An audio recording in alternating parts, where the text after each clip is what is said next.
Pero po ano, 'di ba may mga pa-small activities yung inyong mga ano, yung mga fans niyo or kapag may nagpapa-picture, 'di ba, minsan nagre-request na, "Puwede po ba tayong magkabedon?" Gano'n. May Kinakailangan mo talaga bayad. na 'no? May bayad.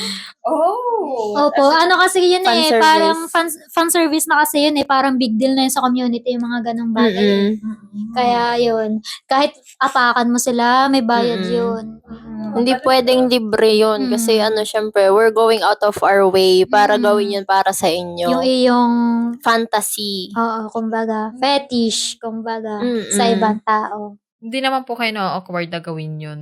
Hindi naman as long na bayad. Hindi naman, Tsaka madalas naman yung mga nagre-request naman nun friend alam lang din or oo, kakilala, tsaka gano'n.